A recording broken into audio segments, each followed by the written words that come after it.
A little bit, yeah, they updated on Zoom. Yeah, it scares me.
Colleen, you got me? Yes, I can hear you. Okay. I'm using Good the job. same downloads that we've been doing, correct? Every year. Yes. Perfect. And then make sure you get the so the camera's on, so you're good there. Sound is good. So now you just have to share your screen with those downloads, the PDFs, Right. okay? Right. So I'm going to log into my email first and then share, correct? Yes, exactly. Perfect. Good Thank job. you, Dawn. Shh. Let's not get ahead of ourselves yet. So she. You're doing great. Thank you.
Minimize.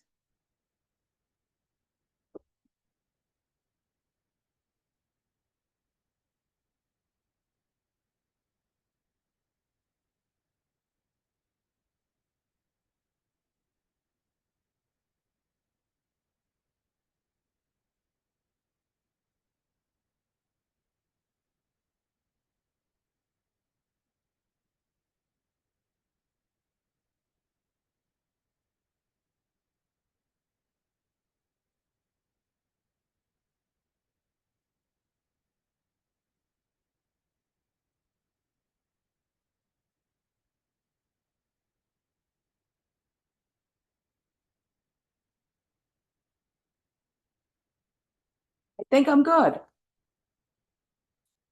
Just You look good to go. Oh, thank you. Great job. I hope so. Thank you. Thank you. Because my blanket is here. That's why.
be connected already? It's like, here. Nate showed me.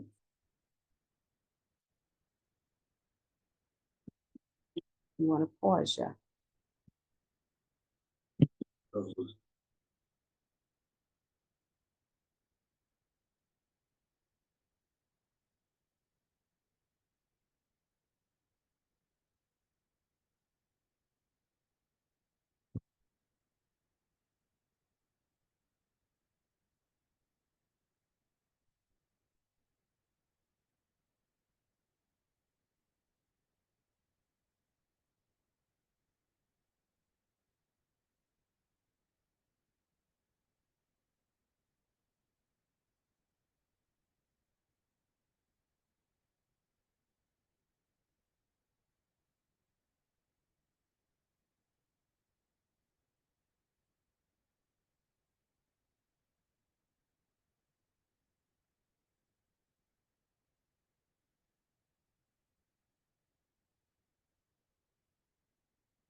afternoon, everyone.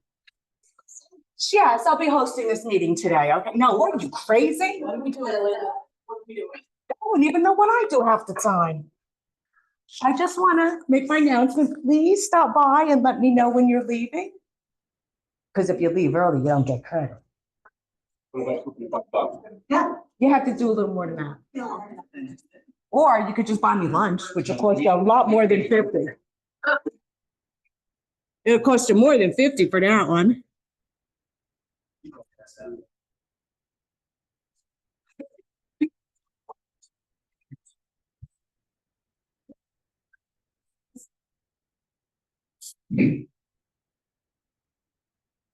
Uh-oh, Axel's over by her. Oh, that's craziness over there.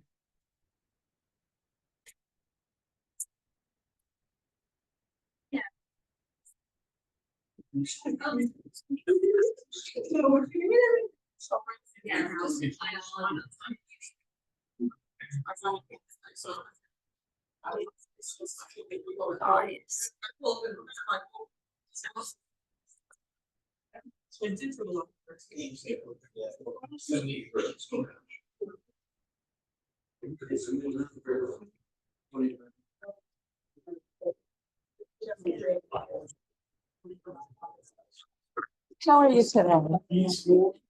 I'm well. Have a good class, everyone.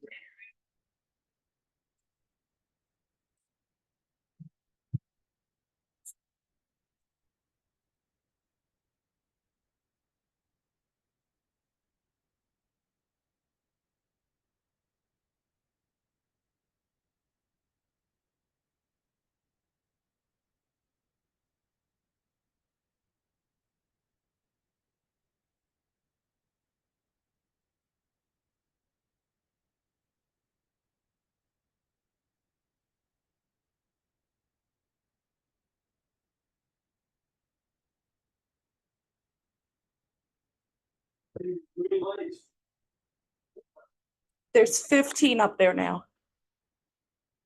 And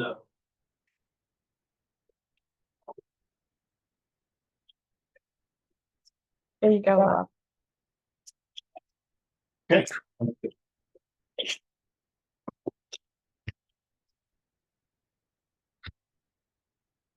We're all set up there, are we? Yes. Okay. We better get up there. Hmm? Yeah, just to make sure yours was steady. Okay.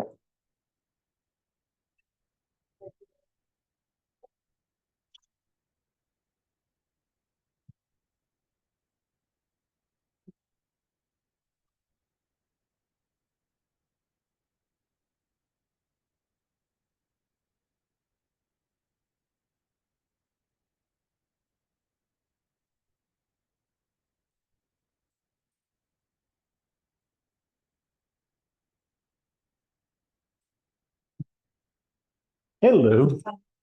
Hey, how are you doing? Good.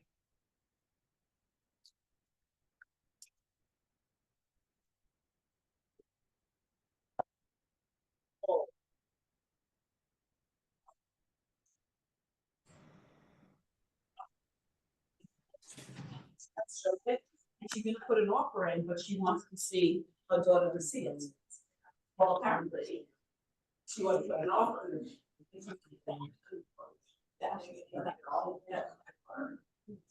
Yeah, they came in like second. Bob? Hello, hello. Oh, there's new Bob.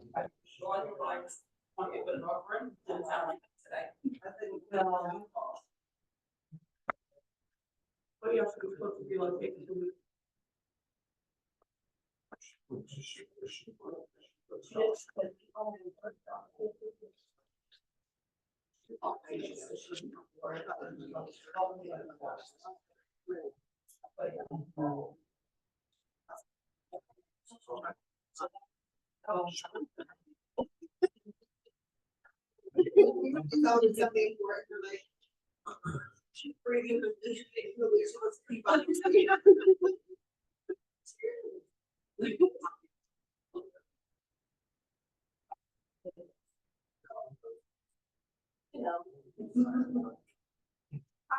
Okay, how are you doing?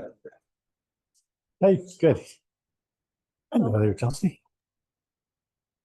If you have food that needs to be refrigerated, you don't have to worry about spoiling in these rooms. Yeah.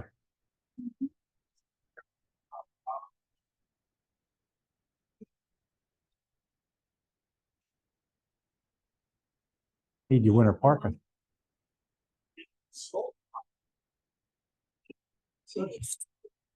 Well, it's too much. I need air conditioning, but I'm not gonna sit in the room and shiver.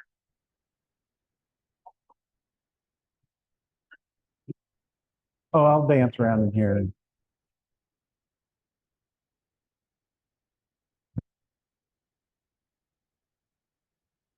Here's the microphone man.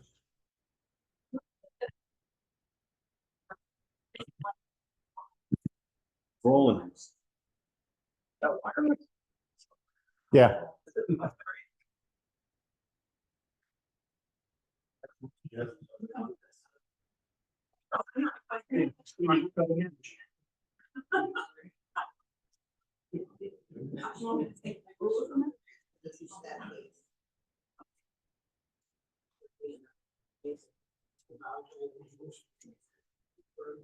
We'll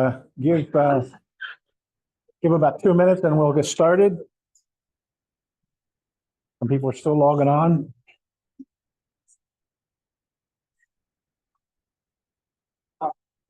Part two.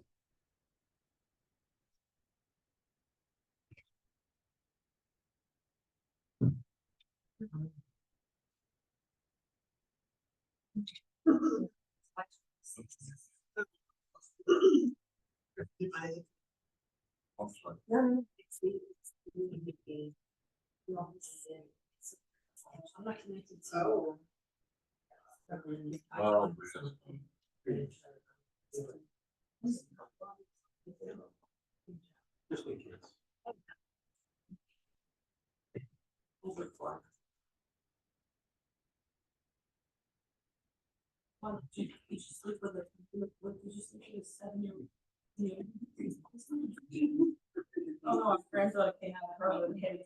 She sleeps like I. Either lay, yes, David, so you either laying on top of you or kicking you. And then she flips and then she's laying on top. That's my father.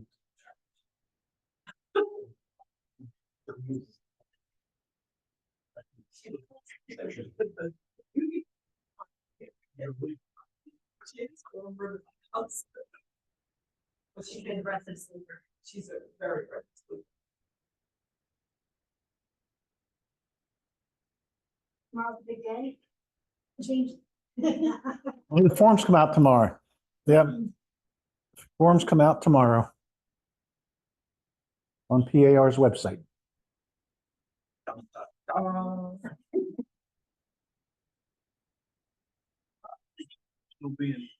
They're gonna be in DocuSign and Document tomorrow? They should be pretty much, I would expect they're going to be there.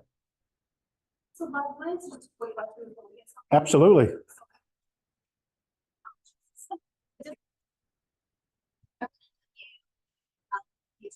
Uh-huh.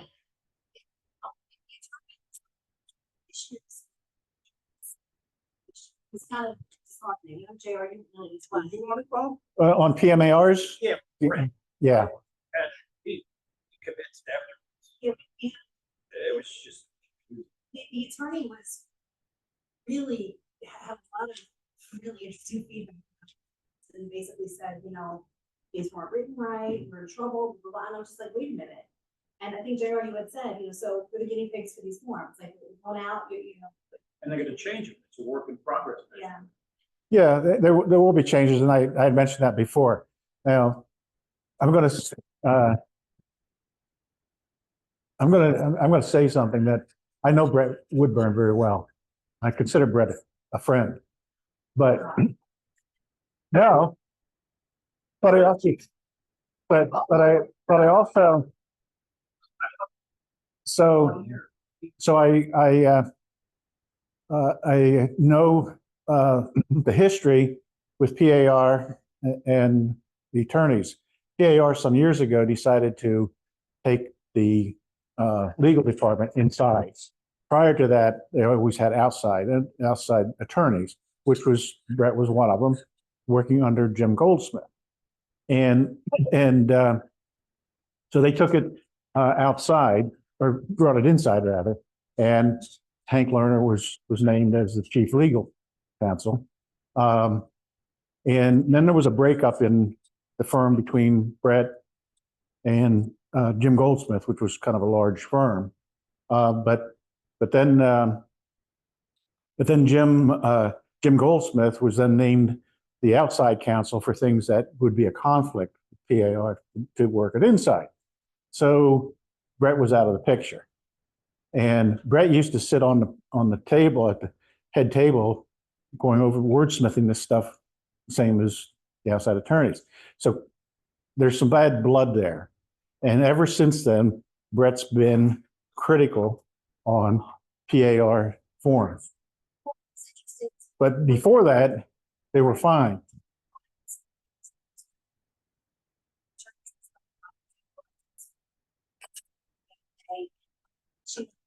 Oh, free, instead of a review. Yeah,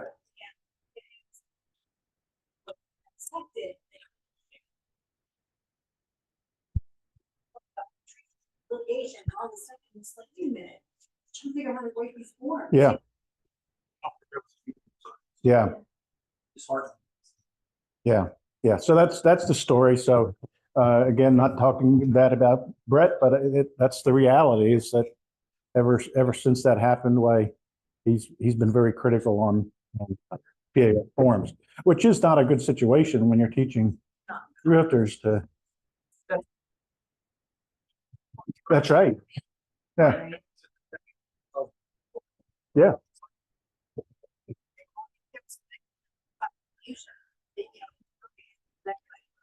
Right.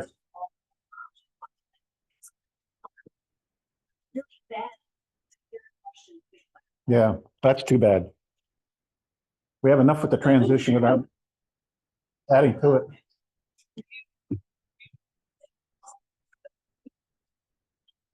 Okay, what else? Do you have any other questions before we get started? Any questions about, what do you have a question about where you're going to go shopping today? Oh, okay. Are we talking about this now, or are we doing questions before? Is this like No, we'll around do some questions before if you have. not about this? No, anything you Beautiful. want. So Anything you I'm want. listing a property Okay. and the adjoining lot, they want to sell it as well. Uh-huh. And it's the same owner under two different LLC names, but he's the sole member of those LLCs.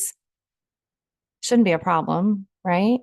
Because when the buyer purchases, they're going to go in the buyer's name. Right. And I mean, but how does that work with the listing contract? Because it's not just in a vacant land addendum.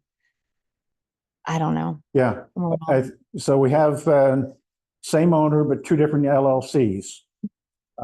One for the vacant lot, one for the house. And he wants to sell them both together. Right. I'm going to say that you're going to have to do a separate listing agreement Mhm. because it's a different, Right.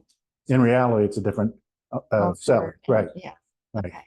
Same principle, but different. Sure. Yeah. Beautiful. Mhm. I like this.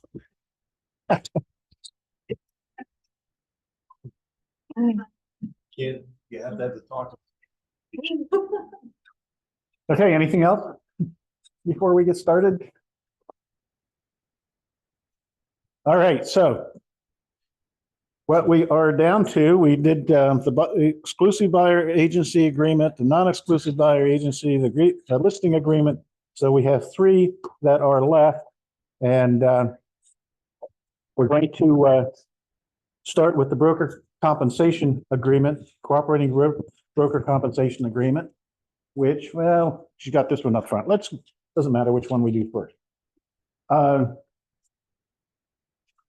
This form needs to be presented and signed by all your existing listing contracts, your listings, your sellers, and if you buyer agency agreement. So you're going to have to make some change to the listing agreement. And this form basically explains to the seller what is transpiring. Policy change. Yeah, notice policy changes. I switched gears there. And the forms are going to be out tomorrow, so I do not see any harm in you, especially on this form, start working on and getting it signed so that you don't end up right up against the line and now you've got to run around and get your buyers and your sellers to sign it. So Bob, Uh, what happens if the current listing that you have is already under contract, but scheduled to close on the 20th of August? I will double check on that and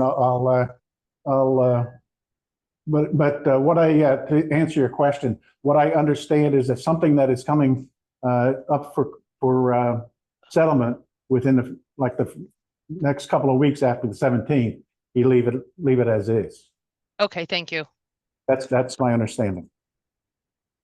And also, as we get into August now, starting tomorrow, these forms will be on PAR's website, and I'm hoping that they're going to be in .loop and what's the other one we all like, DocuSign, and so they should be there. There's nothing that stops you from using the new forms. Because I do not see a lot of point in doing a listing contract on the 3rd, 4th, 5th, whatever, August, and then you have to go back and change it in 2 weeks. So the rules are that everything all the compensation things have to come off the MLS by the 17th of August. I think PMAR now, I understand, is August 12th. And which will be a week from Monday, this coming Monday, August 12th, everything's coming off. So, but there's nothing that says that we can't use the new forms before then. So, and I would say to do that. So, yeah, so as a reminder, with the compensation coming off the MLS, if you're working on something now, you're showing houses now, make sure you print out and save the private copy of the MLS so that you have proof for what the compensation is being offered, just for your own. Right. They present this to their seller, sellers take it on themselves to renegotiate. That's true. So whatever's on MLS change. In theory. Yeah, in theory, it could. Just add. Yeah. Thank you for that. Yeah. But if you're already under contract, Yeah. yeah, that's going to carry past. Yeah. What you've agreed upon, now is going to be like 30. Yeah, but JR is right that if I talk to my seller and go over this form and he says, well, now I don't want to offer compensation, cooperative compensation, which he has that's one of his options. Then if you showed that home, you're not going to be able to collect what was in the MLS prior to. What's that? No, if you're in contract, you're okay. Mhm. It's just that if you showed homes and then a week later, after this goes into effect, a week later, you write an offer on it, there's not a guarantee you're going to get the compensation that is on the listing form that you had printed out. Are we okay with that? Yeah. Seller is a little difficult, just a little, it was marginal. You got through and you got your 3%, or they got, they're just gonna say, well, wait a minute. Let's go back to the drawing board here. Yeah, but I've gotten that from sellers already on listing appointments that said, oh, I understand now I don't have to pay a buyer agent. Never did, let's keep it moving. What's that? I said, you never did, let's keep it moving. That's right. That's right. All right, so explains cooperative compensation. Gets into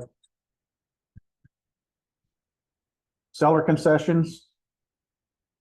Some sellers are willing to consider negotiating financial assistance to help buyer pay the certain transaction expenses and settlement. This just explains what we're doing now. This assistance is traditionally referred to as seller assist, but may be referred to as seller concessions after the 2024 changes. Any references to a seller assisted current contracts will be considered to be the same as a seller concession without any change to the contract. Buyers will discuss with their broker whether to modify their approach to potentially requesting seller concession, which may require changes to their buyer agency contract. Sellers could discuss with their broker. I think it should say should, but anyway, sellers could discuss with the broker whether to modify their approach to potentially negotiating seller concessions, which may require changes to their listing contract. And then the buyer contracts, policy changes require brokers who are working with buyers to have written agreements with those buyers prior to touring any properties. The policies, along with the Pennsylvania law, require that the buyer agreement describe the nature of the relationship, service to be provided, and a fee to be charged. If a buyer does not currently have a written agreement with their broker that complies with those policy changes, it may be necessary to amend the agreement or to sign a new one. How many have looked at the email that came out from NAR this morning? I thought you would, Jess. What's that, briefly? Yeah. NAR sent out an email this morning, and it breaks down on a couple of good handouts, one for seller, one for buyer. Did you see it? Yeah. Yeah. One for buyer, one for seller.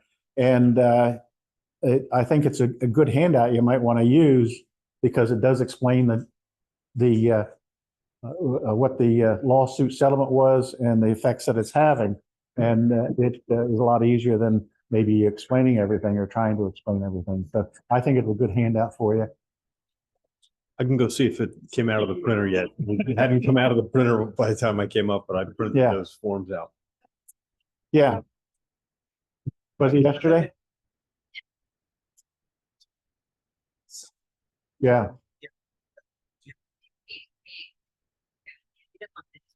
That's right. I did not. I do not get up and look at my email at 8:28 p.m.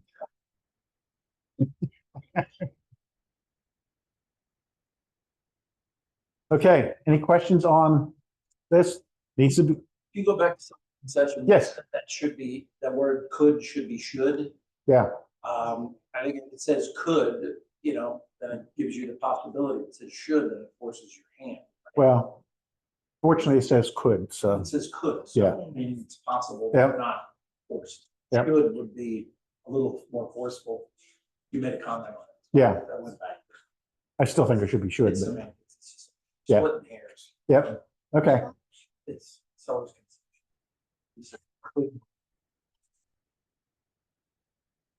I would rather.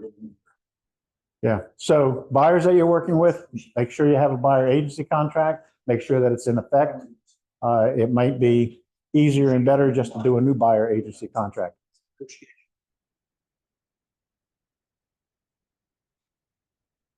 You have it, David? Yeah, two forms, home buyers and home sellers.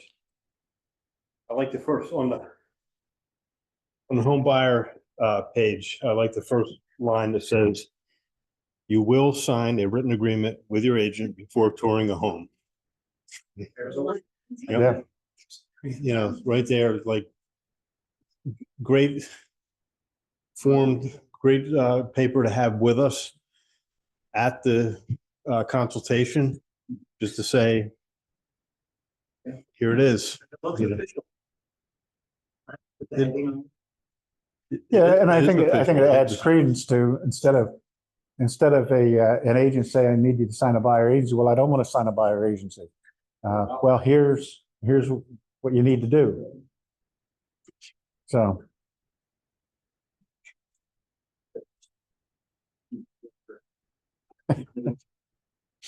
It is. It is. All right, we okay on that form? Again, I would start using them as they come out tomorrow, Don.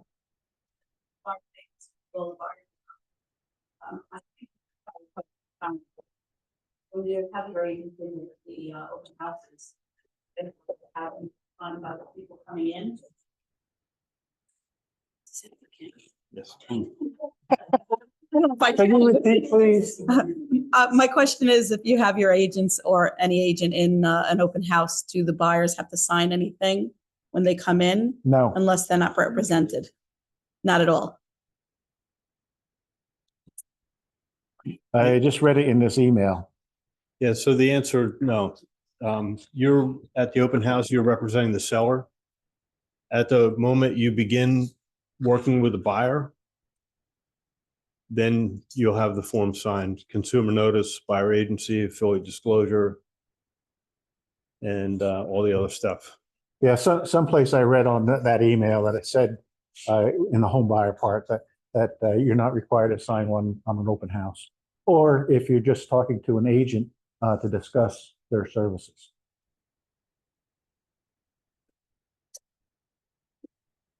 Compensation disclosure, are we going to talk about that as well? This one?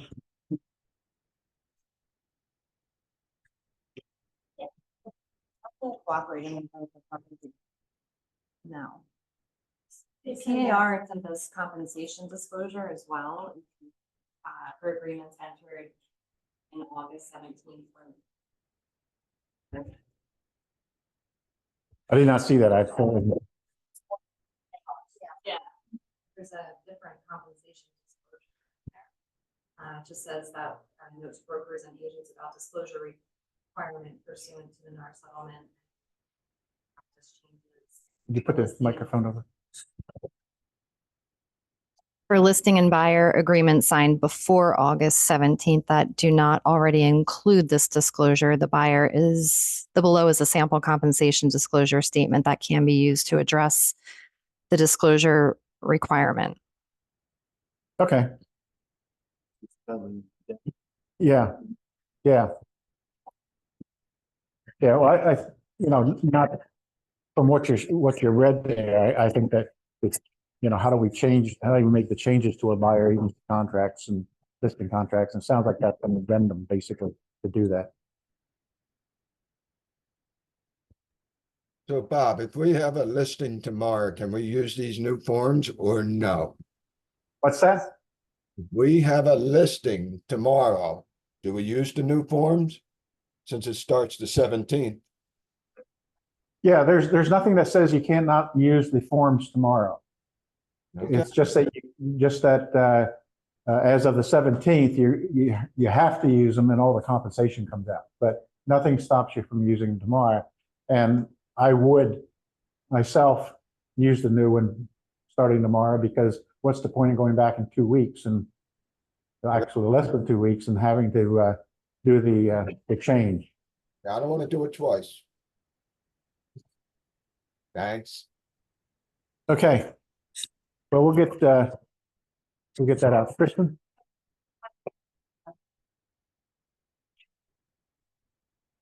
If everybody got the roadmap, the best practices roadmap, I know we were talking about the affiliated forms that we were going to have for our listings. Looks like that is coming out within the next few days. So if we're on a listing appointment and we want to have those options signed, is that one of those forms that's coming out? So the value squared 3 choices. Mhm. Is that something that's going to become implemented here? That's my understanding. Yeah. Okay, because I pulled up Karen's roadmap on all the dates Right. and everything that's happening, and it says conversions and implementation of addendums completed for existing sellers and buyers, and then disclosures from KPG and data sheet August 9th. So by next week, we should have that. Yeah. Okay. Yeah.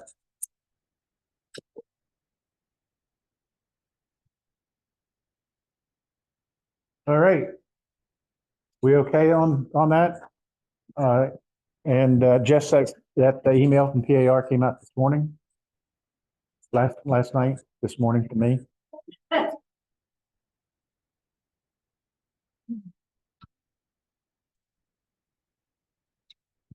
Okay, so look for that email. Cooperating broker compensation agreement. We've had conversations before about how are we going to communicate what we're offering or what's being offered is cooperating broker compensation. And we talked about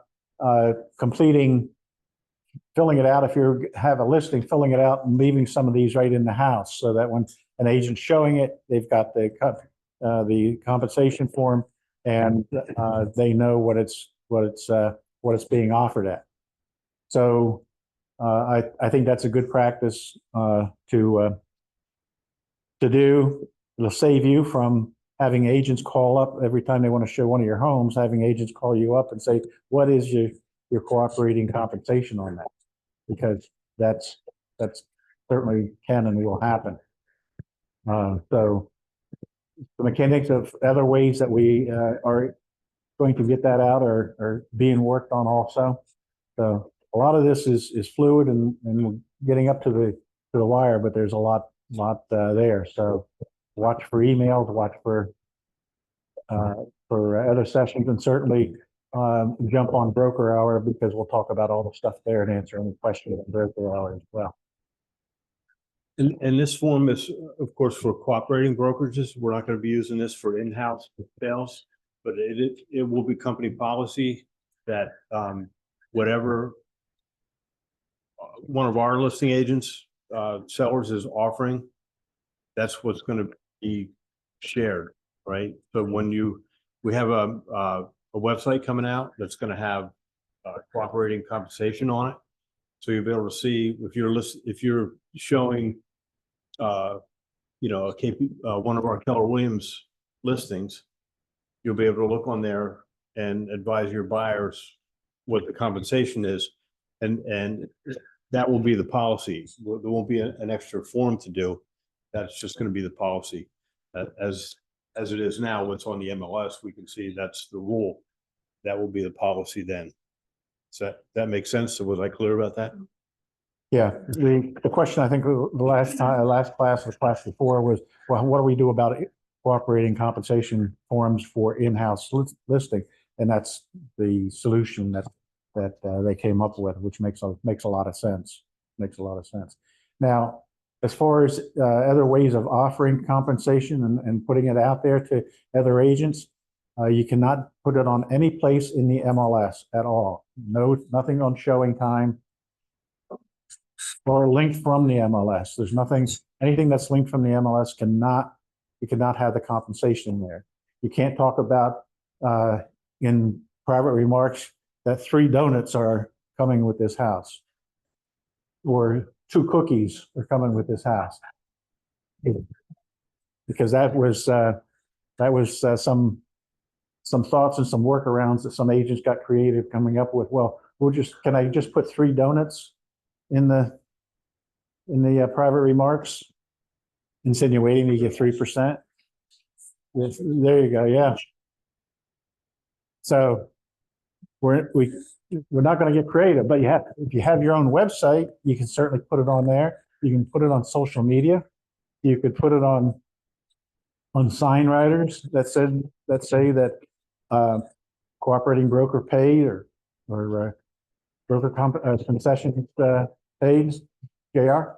I just have trouble with co-brokes when you go show a property, and you know how non-cooperative some agents can be, and you can call them, they don't call you back, you have no idea what the compensation is, and you have a buyer straining at the leash wanting to see the house, and you have knuckleheads on the other side. So we're gonna have to see what we have to do. Okay. Well, until we know, you could be liable for 3%. I think- They might be Yeah. a little more patient about waiting, although you could Perhaps. lose the listing. Sure. Yeah. So your JR's concern there is, what if I can't get a hold of the other agent to find out what the cooperating concession is? And my thought is the same as I've always done with buyer agency. I never worried about it. And you've heard me say it before, that there was an agent that offered $1 compensation for a buyer's agent in the MLS. And the And I was not concerned about that because I showed the listings, which is my fiduciary duty, is to show every listing that for that buyer. And I wasn't concerned about it because I had a buyer agency agreement with that buyer that said 3%. She was paying me $1. She was paying me $1. I'm getting my 3% anyway, plus $1. So Well, now. that's it's going to man. be- That was then. Yeah. But previously, it could be 300,000. Yeah. Now. So- For the next 2 weeks. So I said, that agent, after I showed the house, sent me an email asking for feedback on it. And I sent her a reply back. I sent a reply back is, I don't give feedback to agents that offer $1 to the buyer agents. So needless to say, she's no longer in the real estate business. She's in title now. She works for a title company now. Yeah. What's that? I'm sure, yeah. What title company is that? One down on Lower Main Street, I forget what it's called. You know, going to their office. Okay, Confusing. Yeah. Which one? okay. So our cooperating broker compensation is paid from the listing broker to cooperating broker working with the buyer. Cooperating compensation should be negotiated. Maybe I should pull that form up. That might be a nice idea. Yeah. Let me find out where I'm at here. What's that? That's right. Where am I going here? Down below.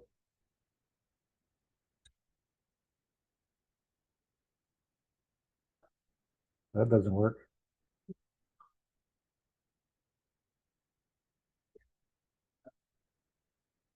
All right. That's the calendar. How do we- Yeah, flip back here somewhere. You're pretty smart, David.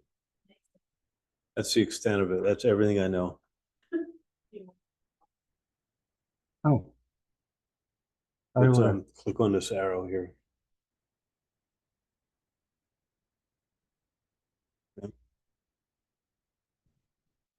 Yeah, well, Linda, if you're hearing us, Anyone with I think skills? I can. I think, what's that? I think you can have. All right. You move, oh no, hold on, you move this out of the way, maybe you have it on video there. Ah, well, that's the one. Thank you. Well, thank you. Yeah, I think we're good. yeah. Thank you. You'll get a free donut.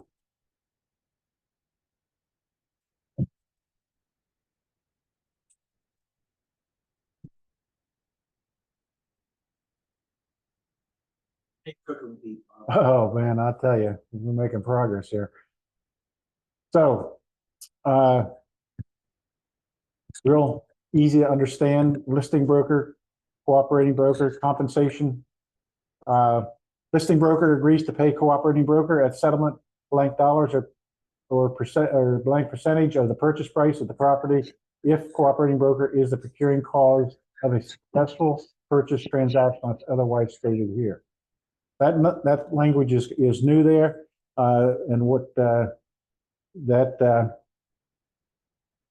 which you have, if you're working or if you're using the non-exclusive buyer agency, we went over that last week.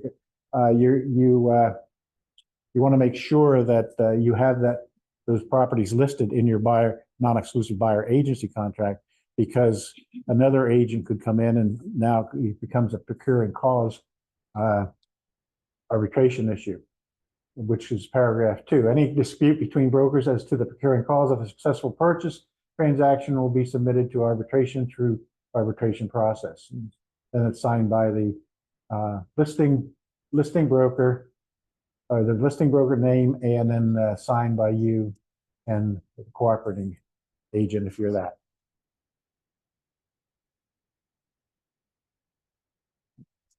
And make sure that when you're selling a co-broke, make sure that you have one of these signed, because that's your ticket to get paid. That's your ticket to get paid.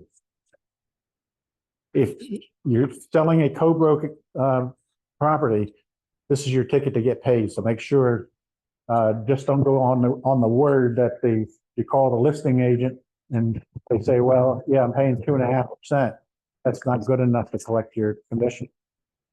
And as we discussed last week on your buyer agency agreement, certainly do not put zeros in the buyer agency agreement, because you can only get paid what's on your buyer agency agreement. So if you have 0 there, that's what you're going to get, 0. So, Well, I got a question. yes. So let's say that, let's say that over here when it says cooperative compensation, right? Let's say that I'm working with a buyer, Uh-huh. right? So, and somebody comes here, like another realtor, and say, you know what, I got another, how can I say this? How can I don't want to confuse anybody. That's all right. Let's say that the other realtor say, no, I'm bringing this buyer because I was working. You know, sometimes clients, they want to work with different, people, Mhm. right? And what about if this buyer says, this realtor says, I'm the one who's bringing this buyer, but I have already signed something with that buyer. So I am assuming I'm the one who's going to get paid the percentage. Okay, so procuring cause is no, good question. Procuring cause is more complicated than just saying I showed the house, so I deserve to be paid. That you'll not get on. So, many years ago, we used to say, well, whoever took the bride over the threshold gets paid, meaning whoever showed the house gets paid. But that's not the case. If you showed the property, procuring cause means, was there, the question with procuring cause is, was there a break in the chain of events? Was there abandonment? So, in other words, did you show the house and you never talked to the buyer, and now they buy the house from somebody else? Well, now you're going to file an arbitration cause for procuring cause. Probably not going to win. So you've got to stay in contact with that buyer, stay in communication with that buyer on the houses that you showed. But and that's on a non-exclusive. Now, if you have exclusive, you have a lot less to worry about. So that's why, we've always had non-exclusive buyer agency contracts in our forms. And I never taught it because I feel very strongly that you should have an exclusive contract, even if it's for a short period of term. But now with the changes, we do have it out there. But it gets hairy if you're going to use the non-exclusive. That's why I encourage everybody to use, And even some say, with the non-exclusive, some say, well, it's in case, the buyer doesn't want to sign for a long period of time. Most of you have heard me say before, I don't have any buyer agency signed initially for a long period of time, because I don't know whether I want to work with them and they may not want to work with me. But I still get an exclusive buyer agency agreement signed.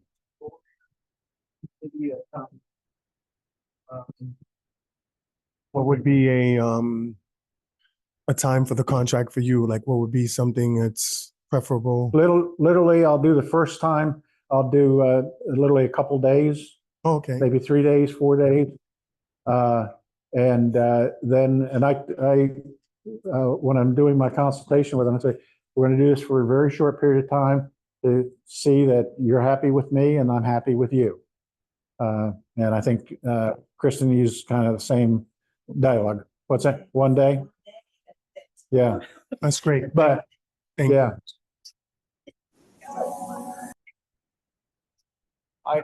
The procured cause, it was put to me that the way it was defined, it said the unbroken chain of events that bring about a successful transaction.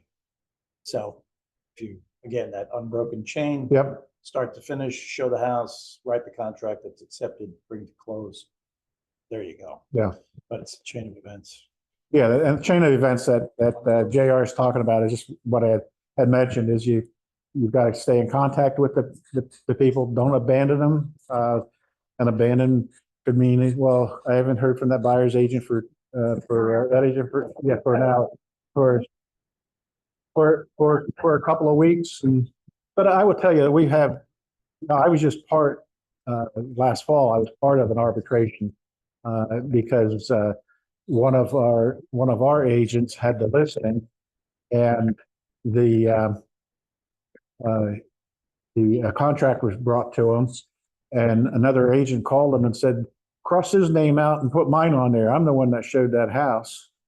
And of course, our agent said, I can't do that. That's, if you have a problem, you gotta talk to the other broker. I can't change broker. So anyway, the contract stayed in the person's name that brought the agreement, obviously. And so that agent then filed an arbitration, and then I got brought into it because of being the listing broker on it. And it ended up going through arbitration, which, by the way, is not a quick process. It was about 9 months. So ended up that agent didn't get anything. And in that case, the buyer was testified at the arbitration hearing as to why she didn't want to work with him, and she didn't didn't want him to get paid. So, but anyway, so we do get that. But I try to make sure if you're using non-exclusive, first again, try not to use a non-exclusive. You get into that situation, you don't have a choice. Certainly do it, because we have to have a buyer agency agreement signed. But don't stay in touch with your buyer so you can get them through to purchasing that home. But good question. Any others?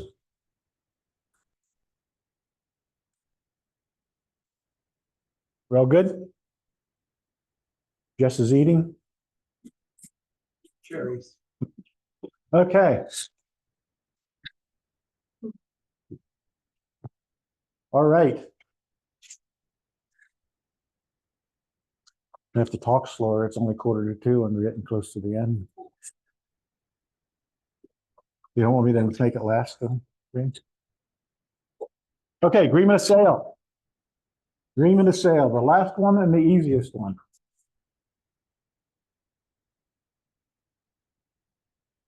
We should do that.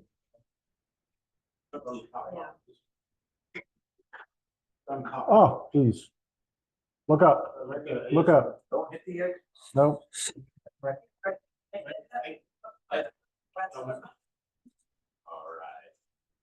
They were on the bottom last time. Yeah, that's what's confusing. Yeah, that's exactly right. Thank you for sticking up for me. Adaptable. Okay, on our agreement of sale, there is only 2 paragraphs on one page. That's page 2. And it gets into paragraph 3, seller concessions now. Buyer broker fee, in addition to any cooperating compensation negotiated between the brokers using the cooperating broker compensation agreement or via some other agreement, seller will pay the following fee to broker for buyer on behalf of the buyer settlement. Blank and blank to penny of purchase price. And then the seller, the closing cost assistance gets into what we normally refer to now as seller assist. A seller will pay the following amount for the buyer's closing costs other than a brokerage fees payable to broker for buyer as permitted by the mortgage lender, if any. Seller is only obligated to pay up to the amount or percentage which is approved by the mortgage lender. So you could have figures in both of those. You could have figures in both of those. You could have you could have a seller that's not offering cooperating compensation. You can negotiate it here. You can, with your offer, you can put in 2.5%, 3%, whatever the percentage is. You can put it in paragraph 3A. It puts it back in front of the seller. Then, yeah. And then B is for what we think about normal seller assist, and that is closing costs for the seller to credit for the buyer. So that's assist. Now, my understanding is, and I don't think it's, I have not gotten any word that it's that the policy is in, but my understanding is that Fannie Mae and Freddie Mac are going to allow the seller concessions, the brokerage fee, will not be counted as far as, for instance, 3% or 6% seller assist. So literally it could end up that you could have, for instance, 8.5 or 9% total in those lines. And that dollar amount in 3A cannot be any higher than what you have in your exclusive buyer's agency contract, correct? What's that? I said the amount that you're writing, so your buyers, or you're filling this out with your buyers. And Yep. you're filling out 3A, that dollar amount or percentage can only be the amount that you have agreed upon prior with the exclusive buyer's agency contract, correct? Absolutely. Yeah. Okay, okay, Yep. I get it. Okay, thank Can't you. get beyond that. You can't get beyond that. Kristen, forgot. Thank you, Lee.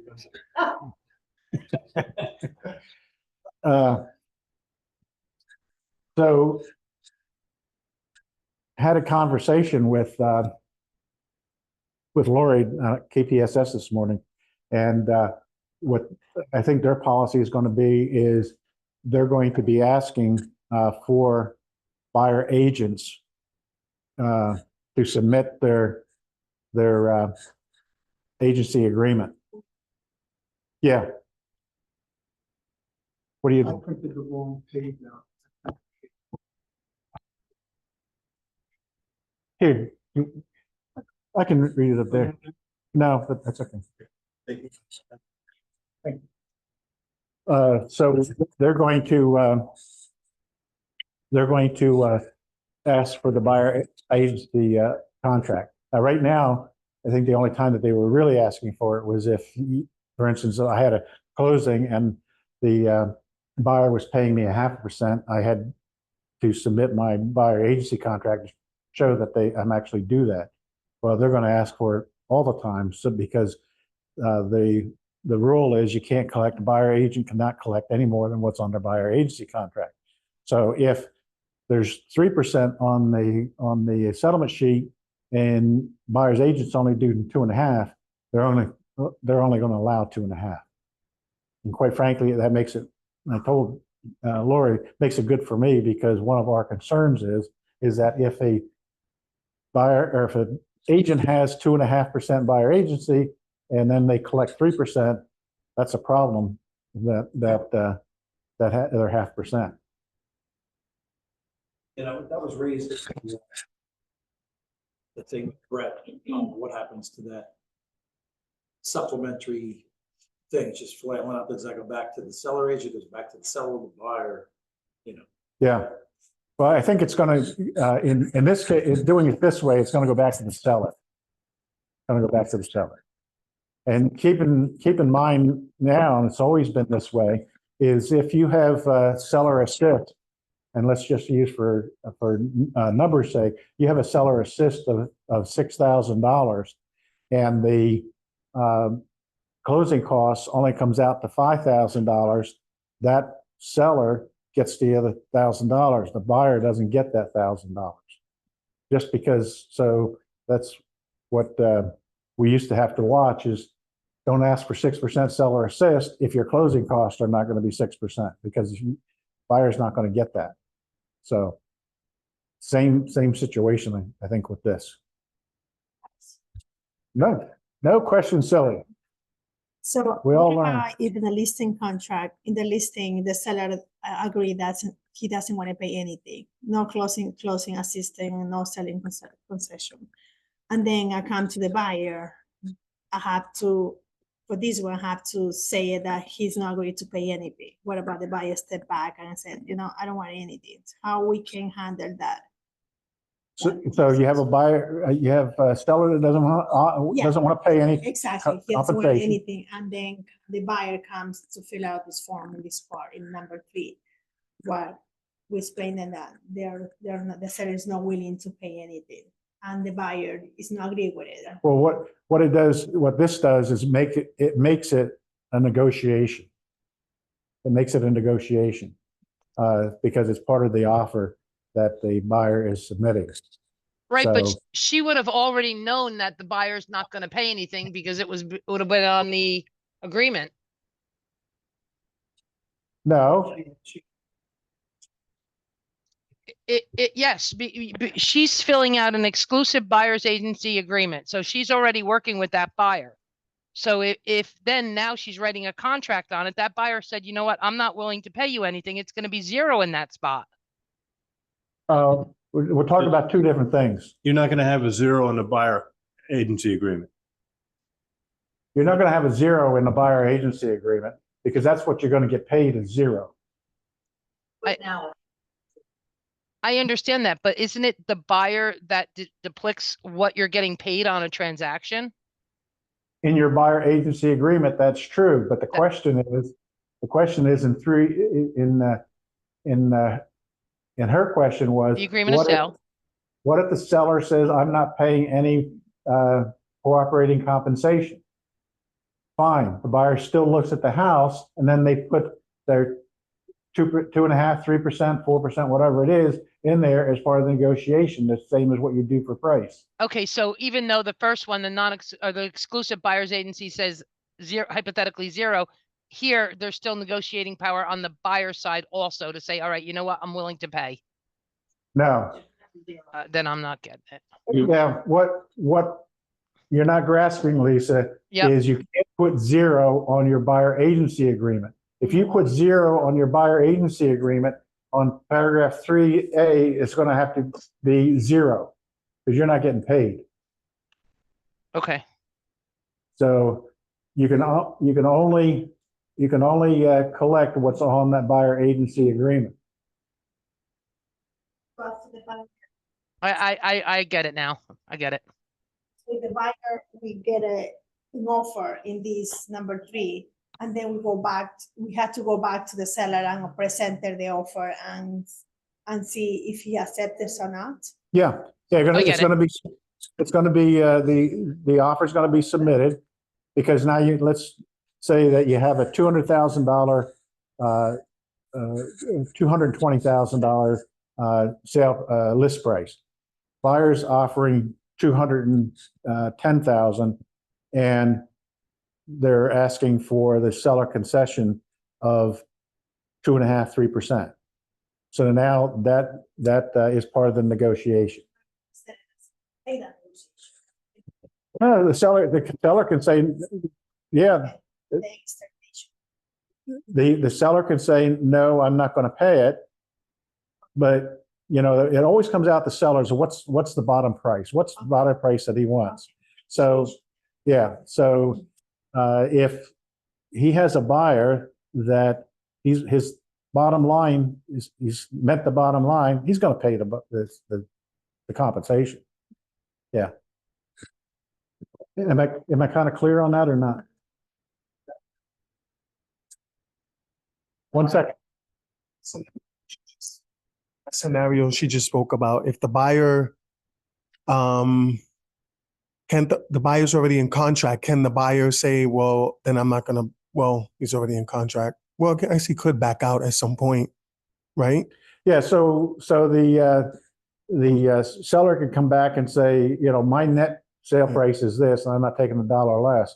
And then it's a matter of, does the buyer want to come up and pay your right. fee?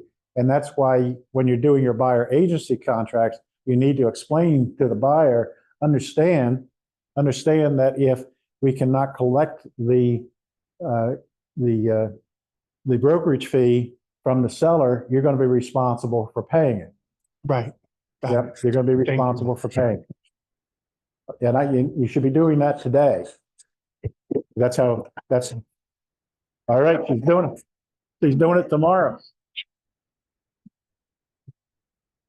Chelsea, I just want to make sure I didn't mishear you earlier. Maybe you I could did. have.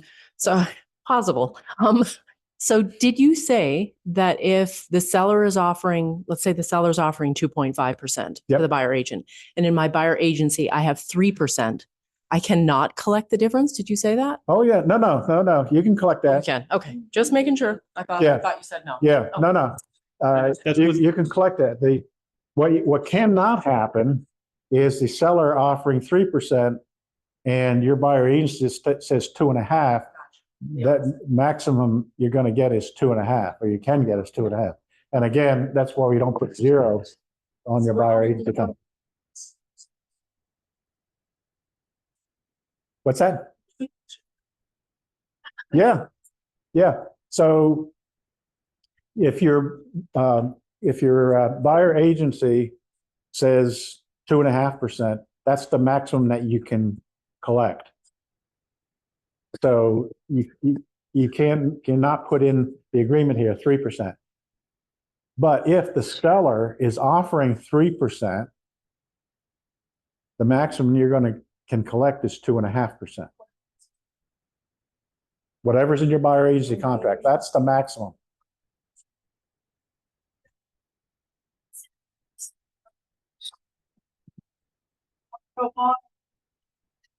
They want it's more, 3%. Can we change the buyer, the buyer agency? Yeah, and Can we update it? let me know when you get one of those buyers. I want to talk to them.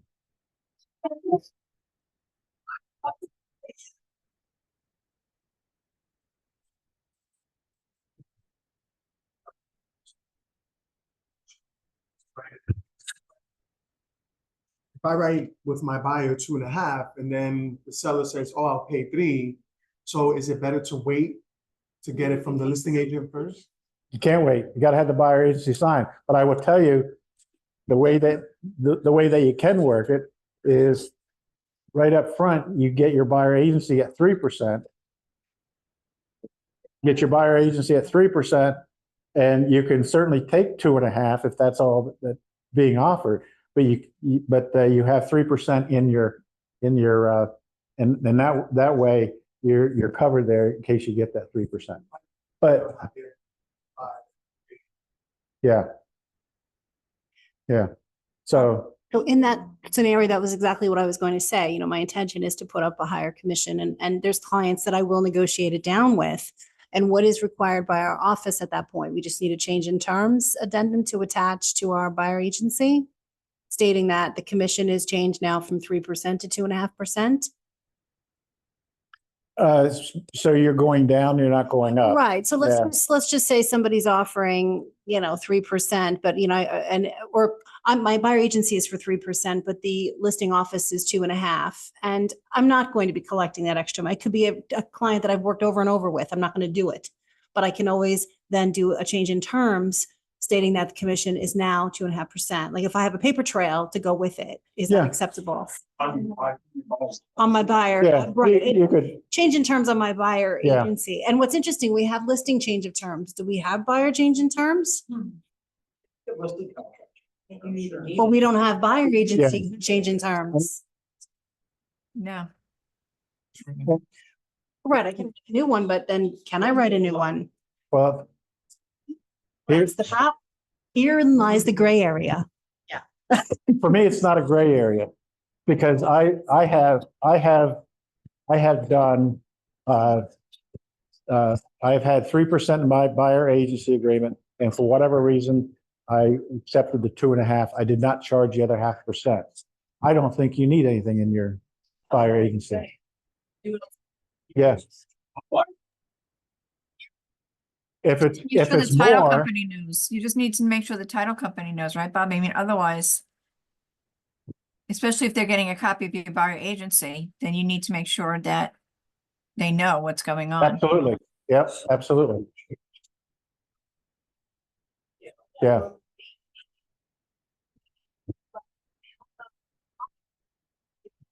Absolutely. Yeah.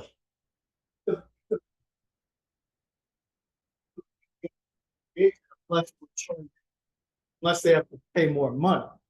Is that Well, correct? now they're going to require, buyer agency with every transaction. And yeah, because they cannot collect more than what's in your buyer agency contract. I no, but they're accountable for all the money. Yeah. And who gets it. And Pike doesn't abide by code of ethics or the National Association of Realtors. So the fact that I mean, I kind of feel bad that why would, they be responsible for enforcing our guidelines? They're not enforcing it. All they're doing, all they are doing is saying that we have to be accountable for all the money. And we can't be part of paying monies to a buyer agency, a buyer agent, which they should not be getting.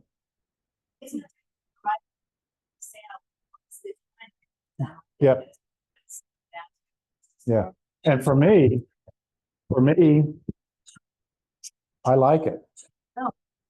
Because, we just talked with compliance, Dave and I, and Colleen just talked with compliance yesterday, and what we had to watch out for. And one of the things I had told compliance, you need to take the buyer agency agreement and compare it to the settlement sheet to make sure that the buyer agent did not get more than what was in the buyer agency agreement, because if they did, we've got a problem.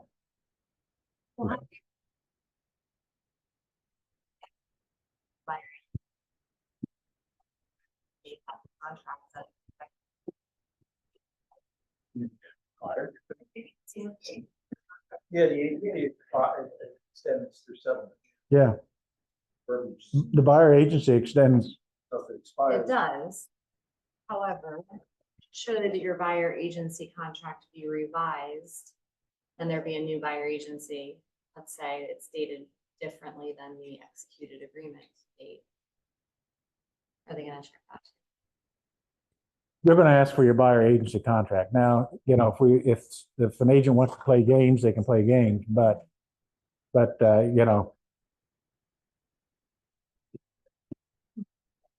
I should probably know this, but what's now happening if there is something that's discovered on the MLS? If somebody just stupidly isn't paying attention and they put something in there, what is the penalty? What do we need to know so that we don't do that? yeah, public logging. Yeah. Well, I can't say what the monetary fine is, but I can say this, and which is a fact, is there's going to be attorneys out there looking for agents and brokers that are not following the rules. But-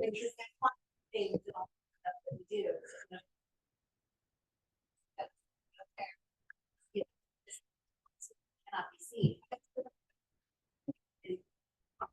Other agents in there. I'm confident. Well, I would hope that the MLS would pick up on that. What's that? Yeah. Yeah, And I'm sure the MLS will be part of their policy what the fines are going to be. They'll be updating all that. yeah, and my understanding it's showing time. Some of you belong to the Lehigh Valley MLS, and the notice that you get for your violations isn't coming from the staff at the MLS office. It's coming from scanning by showing time, because they have, and I'm getting one or two of those a day because I get copied on every one of those what's that? No. But I think that it would be good for PMAR to do the same thing with showing time, because how's the staff going to look at every listing? But anyway, that would show up as a violation. And Lehigh Valley has stages of minor violations and major violations and so forth. And they give you X number of hours to correct it, or you're going to get a fine. So I think that way, that is the way that it can be. Yeah. But to go another step further, not only attorneys looking for it, but if someone turns that into a real estate commission, there's going to be a real estate commission complaint, and the investigator is going to be coming in. And then what'll happen is then we'll start looking at that agents everywhere. Yeah. Yeah. So. I'm sorry?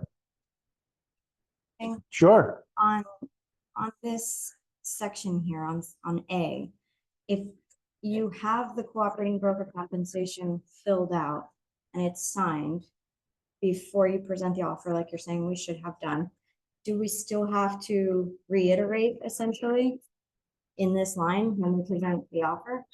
So now we have the cooperating broker compensation signed, but we still have to put it in this line as well. It has to be in both places. That line is only to make up the difference. Right. Yeah. Yeah. This will be used for if there's a difference. Or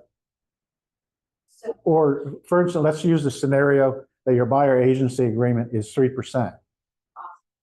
And the seller's only offering 2.5%. So now you've got a buyer agency for 3%.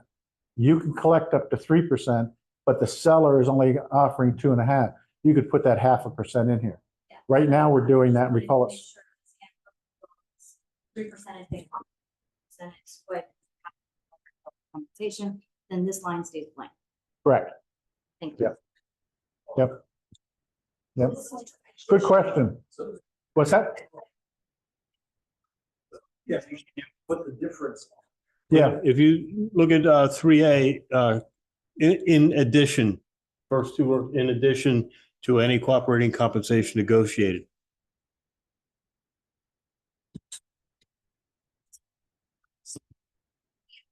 If there's, yep, yep, Assist. B. correct. Yeah. The name formerly known as. On this line, never, the zero that we don't want to put in is on the buyer agency agreement.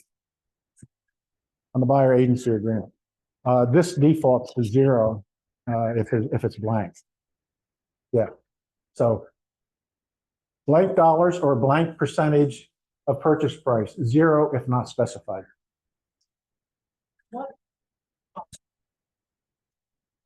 What if the buyer signed buyer agency for 2.5?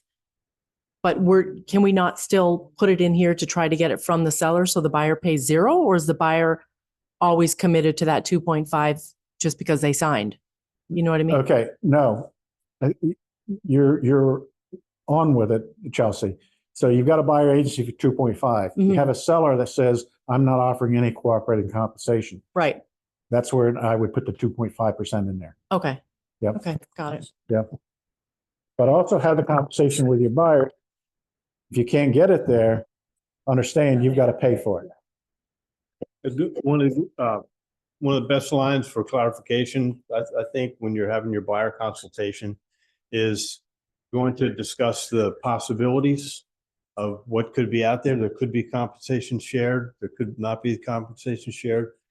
But while we're reviewing the buyer agency, let's just assume that there's not going to be any compensation shared from the seller side. For the purposes of this consultation, let's just assume that your responsibility is going to be what's on this agreement between us.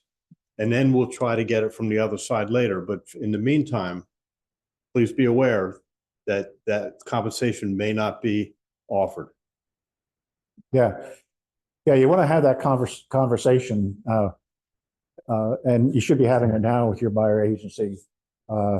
but you want to have that conversation because, you know, you don't want to have a buyer coming up and saying, geez, I didn't know that I was going to be responsible for it, even though they'll have it in the agreement, so.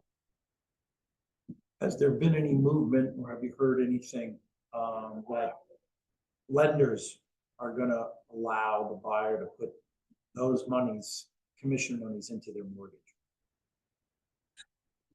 I've not gotten any word from that. I do know that what is suspended right now by the VA, for the VA loans, is they're suspending the rule that a buyer cannot pay anything.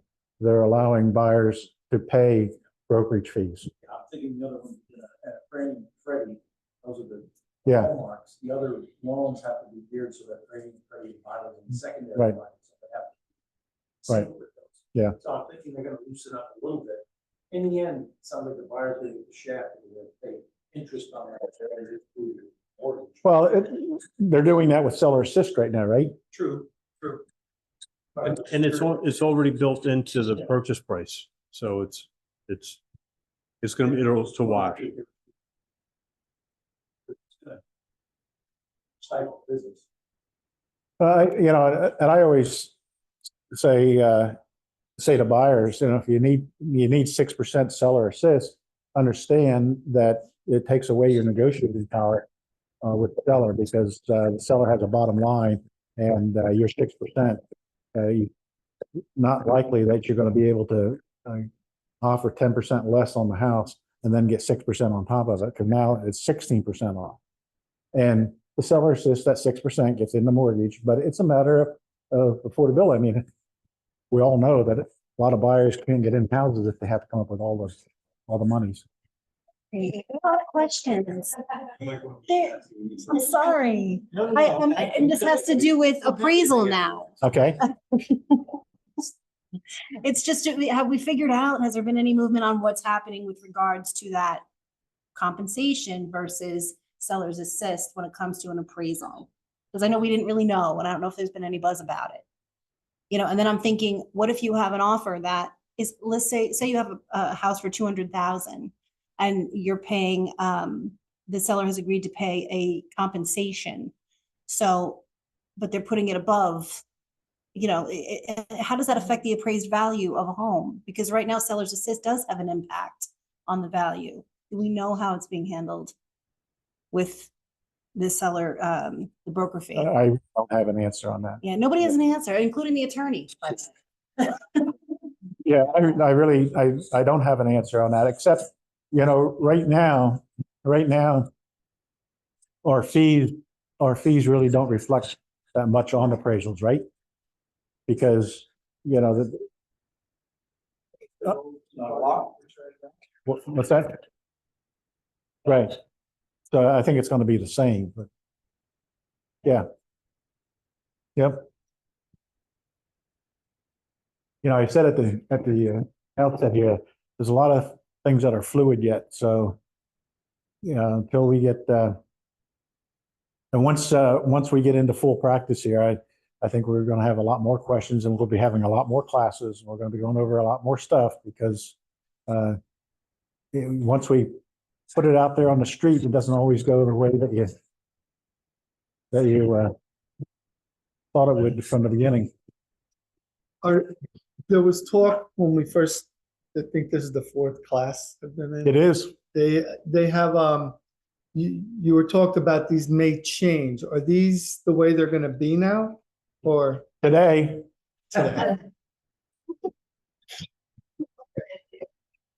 We'll go back to changes on January 1st and July 1st. Well, the changes in forms, PAR does January 1 to July and July 1. So you don't have to worry about changes in between. However, if there is something in a form that ends up being in violation of a rule or whatever, they will change them. They will change them in between. But you get plenty of notice on it, and we will. But I do expect that we'll see changes. Maybe January 1, we might see some changes, if not before. And it's happened before, not, I mean, we haven't had this much I'm not anticipating, no. Because that's tomorrow. So I got a question. Yes. With my mom. And then sign her up until, I don't know, December, sometime in December. So what should I have, which kind of conversation and which kind of forms out of the ones that we have here, should I just make her to sign? Today, not tomorrow. I'm gonna have, so I have her like, I got everything, the contract and the consumer notice and the affiliation disclosure. So out of these forms, I'm assuming is the form right here that it says, the notice changes, this one, and what else? Now, I've not seen that one that Jeff is talking about. And maybe there's something in there, Jess, that would, you, doesn't not have to be signed, it's just a disclosure. Okay, Okay. all right. Should you, Yeah, but now you say it's a buyer? yeah, Yeah, you might want to go over the notice Yeah. and have them sign a new buyer agency agreement, okay, and then you're covered. okay. So that boy, the other one, so I'll make it sign from today. Yeah.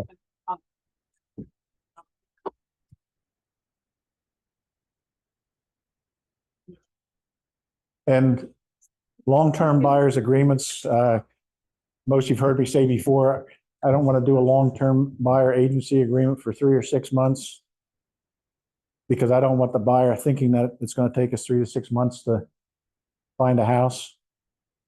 Now, that's not to say that I haven't shown buyers houses for 6 months, a year, 2 years. Okay, yeah. Yeah, yeah. No, whatever you're comfortable with.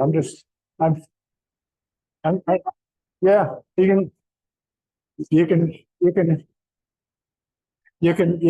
can go up to a year. Can't go beyond a year. You can go up to a year. Now, if you have a non-exclusive buyer agency agreement, which, I said before, I don't like them, but there's no date on that. There's no expiration date on the non-exclusive buyer agency agreement. Because it goes by the homes that you're showing, not by the time period. Yeah. I'm hoping that they'll be there tomorrow. Yeah, typically what PAR tries to do is to get them out to the vendors so they're there at the same time that PAR releases them. So get up early and check, yes. Well,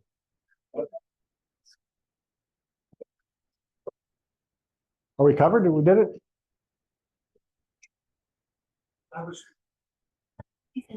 no such thing.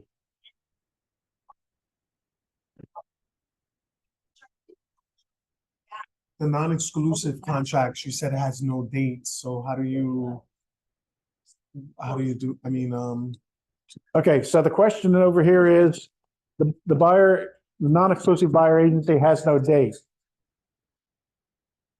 It is based on the houses that you show, so it doesn't expire.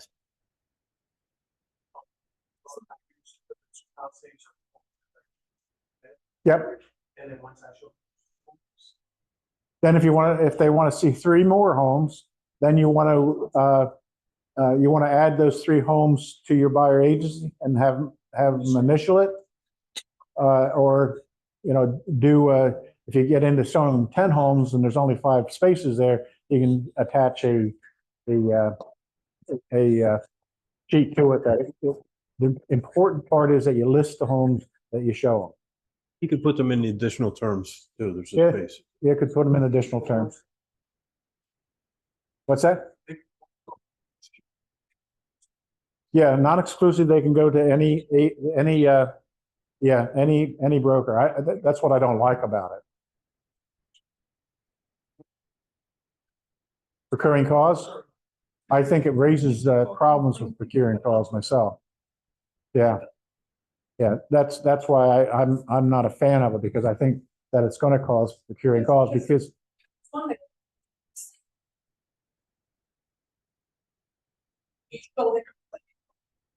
the client is coming to me and saying, you know what, I want to see one or two Main Street again. So it's gonna have like two realtors showing the same property, and that's gonna be like, so who's gonna get paid? Yeah. It's not exclusive, everybody's gonna be. Yeah, but that's what could happen, because you could have an agent, say that could have an agent that you showed 123 Main Street to, and now the other agent shows them a couple of different houses, and the buyer says, well, another agent showed us 123 Main Street, but and we like that, and that unethical agent's going to say, well, I can show you that home and I can write the offer for you. Now it gets into procuring cause. Yeah, yeah. That's. Chain of events, yeah. But if you kept up with that, buyer and did not have a break in the chain, you have then a procuring cause case, and you may win that procuring cause case. But you see, it does open up a big can of worms when we get into these non-exclusives. That's why I never included it when I taught buyer agency agreements. I never taught it before. Every hour.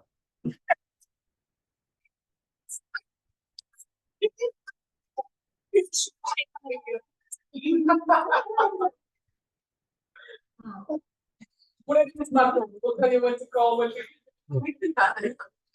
No, I would certainly stay in touch with them, especially, not especially, if I had a non-exclusive buyer agency, I'd probably be in touch with that buyer minimum once a week.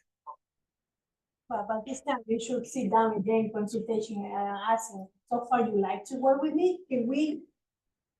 I mean, not that exclusive, but yeah. I think it's always nice to say also, we can decide if we want to work together. Right. Putting all the power. Yeah.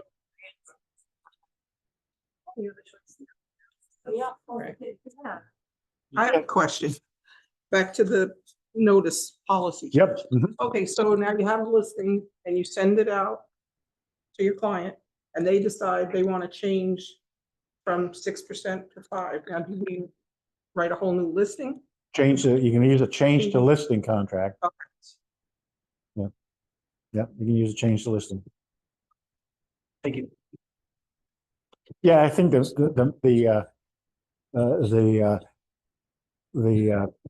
more probable thing is going to be is, well, I saw that, and I've read and I've heard on social media, I don't have to pay a buyer agency agreement anymore, or buyer agent anymore. So now let's reduce that 6% down to 3%. I think that's going to be more than. But be prepared. Be prepared. Now, if I'm going to my seller to have this notice signed and discuss with them the options that they have, because you got to give them the options 1, 2, or 3, and I'm going to discuss those options with them, and so I'm going to have the 13 reasons why you should have a buyer agent representing the buyer, and that which we never had before, and so that's what I would use as my argument. Yeah. So this would be in the future, it would be like classes with scripts, with those objections that we can bring forward. Yeah, yeah. Yeah, and we'll planning on having workshops to get everybody in the room and doing forms and have a workshop where you could be sitting here and actually call your clients, and somebody's here to help guide you through things like that. There's going to be a lot of help. The Recon role play call that's on the email that goes out for the weekly schedule. those calls are great. They're talking about those things. They were talking about those things this morning. A lot of great scripts on that call. Are any of you jumping on that recon? Are you? Good. Very good. Yeah. Yeah. Yeah. But that's Karen's thinking is we're going to have workshops, not just classes teaching like we are now, have workshops where you're actually doing it. Have any, What time is it? based on these new changes? No. Yeah. Yeah. That's okay. Association. Told her that I'm sure. what's that? There's two C21 agents that are gonna be, Oh, they're not married. One retiring, one just hired, you know. who's- One she likes the zip forms on. Oh. Yeah. You know. I bet he doesn't have an electronic key. What? Yeah. No, and that's fine. Does not hurt to weed out some of those type of people. I mean, I'm not concerned of our company because we've got the training. We've said it before, and it still holds true. Concern is the co-workers.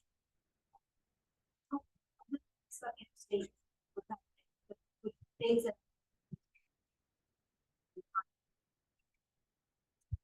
Really, very. Mm-hmm. Well, and New Jersey, we have offices in New Jersey and New York. And those brokers are on our broker of record calls. And they just started with buyer agency agreement. They never had buyer agency before.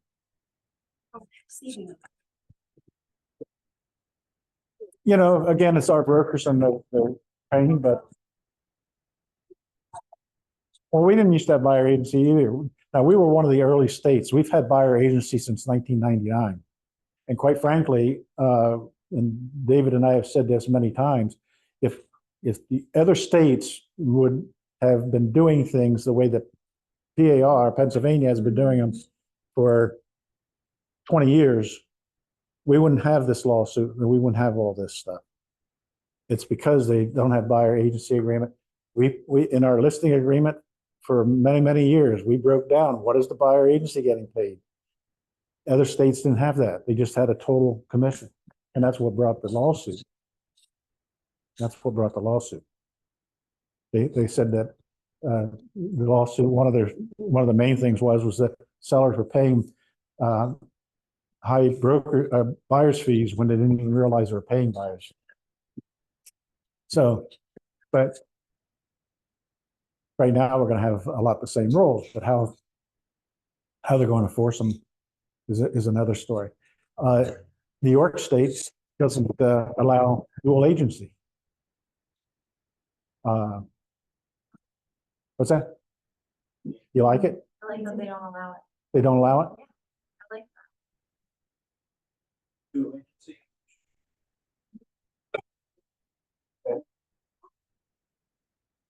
I've done, there certainly is arguments for no dual agency, but I can tell you that in my 48 years, I've done a ton of dual agencies and I never had a problem with one of them. Never had a problem with one of them. I've never had a buyer say, well, you're not looking out for me. I never had a seller say, well, you're looking out for the buyer's side, not me, because yep,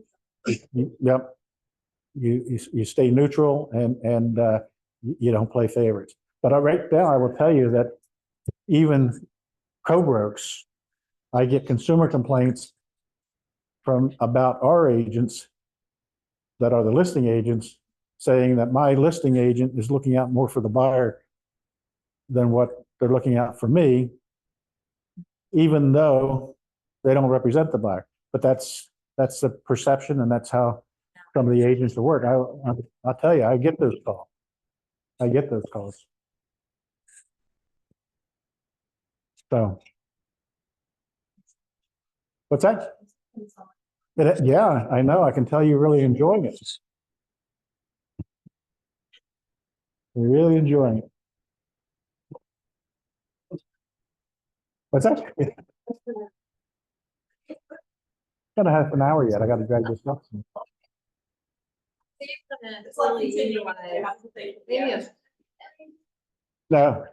No, we're pretty much done. You know, it's a lot of changes. Probably in my time, this is one of the bigger times we've gone through changes that I've been through.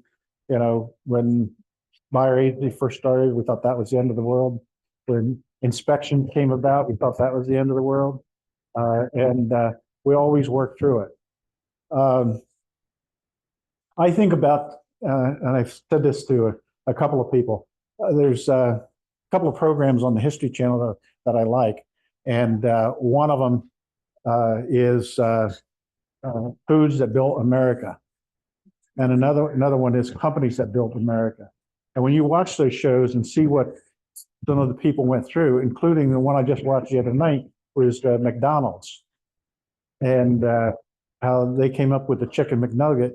And in 1980, the heat was so bad that killed the majority of the chickens in the country. And now they came out with this chicken nugget, but they can't get chickens. And what did they do to do it? So, you know, companies go through a lot of struggles, businesses go through a lot of struggles.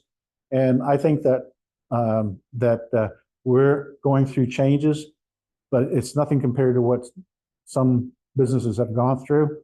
I was just out to, some of you know, I was just out to Indiana to a Duesenberg museum, which I like classic cars and all.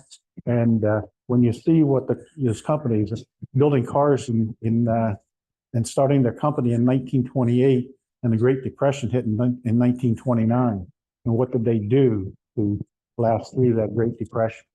And some of them did, and the majority of them didn't. But what I'm just saying is, you know, we're going to make it through these changes, and we're here to support you, and we'll be fine.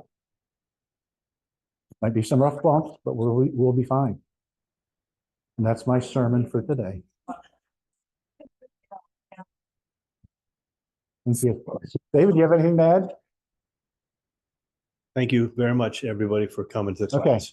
And jump on broker hour. We'll discuss things, and let's see what the forums look like tomorrow. All right. Thanks all for coming. Appreciate it. Thank you. Thank you. Thank you. Have a great day, everyone. Good thing. You picking the pockets? Yes, I am.